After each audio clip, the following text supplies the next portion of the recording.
Well, good evening, ladies and gentlemen. It's very nice to be here with you this evening. As Nick has already told you, I'm from the National Physical Laboratory.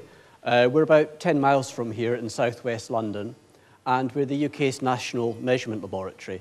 There are about 600 or so scientists and engineers who are literally working on the measurements of just about any physical property that you can think of, and also increasingly chemical and biological properties, which are people measure, but they're not really certain about what they're measuring. And we're also increasingly looking at what we call soft metrology, which is how human perception interacts with measurement. So how does the texture of a textile, for instance, how do humans perceive that, and how can we measure how they're perceiving that?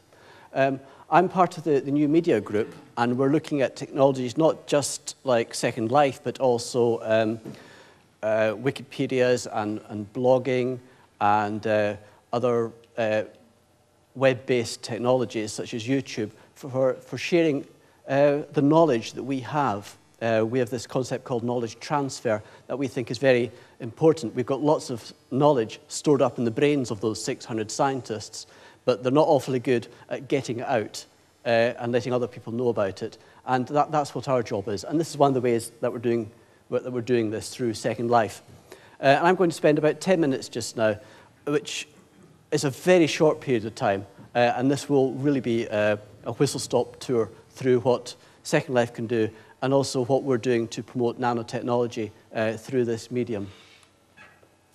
So about Second Life itself, it's run by a company called Linden Labs, based in the States.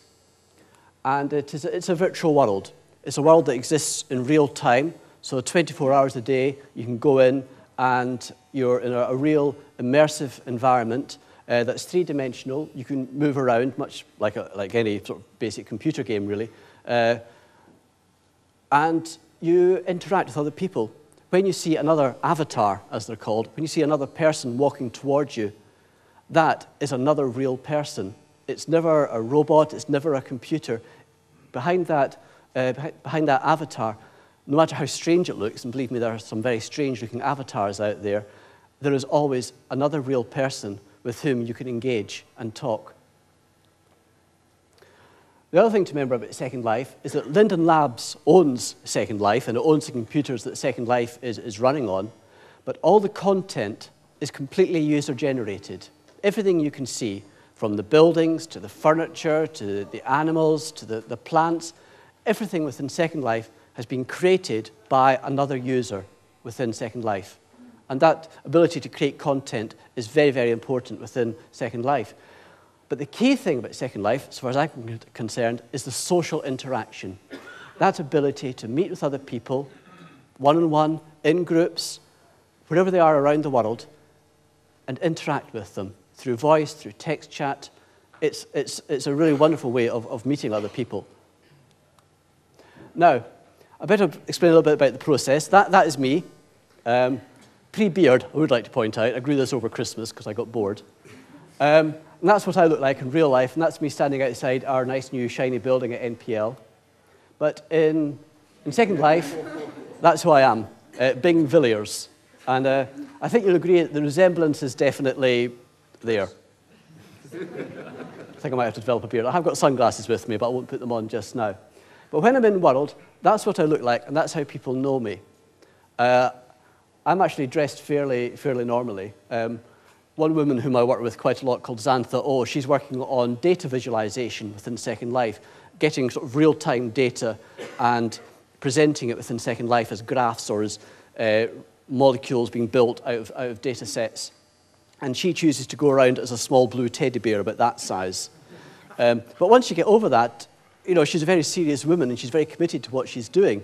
But the avatar can be slightly off-putting at the start. As a matter of fact, there's someone in this room who I won't look at or point to or anything just now.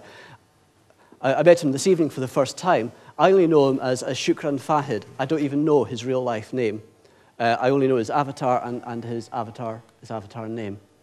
Now, a couple of years ago, a group of organizations, including Imperial and the National Physical Laboratory, got together and decided that within Second Life there was a need for a continent devoted to science and devoted to education and giving people the ability to explore science. And so Scilands was set up. This is a map of just part of the Scilands continent. And nanotechnology, if I can, is right here in the middle.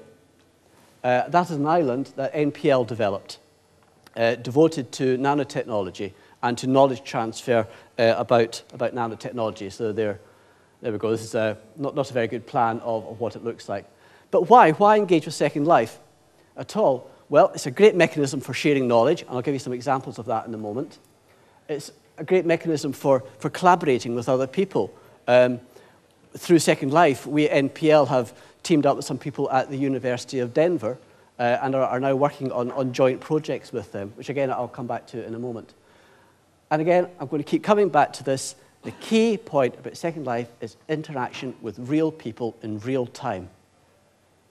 And it could be anyone. It could be someone who's still at school. It could be a professor at Imperial College. We've literally had people from all ends of that sort of scale coming along to events that we've been organizing. So how do we share knowledge? Well, you build things. It's perhaps one of the simplest things to do. We have exhibits. We've got lots of people, many people have different exhibits.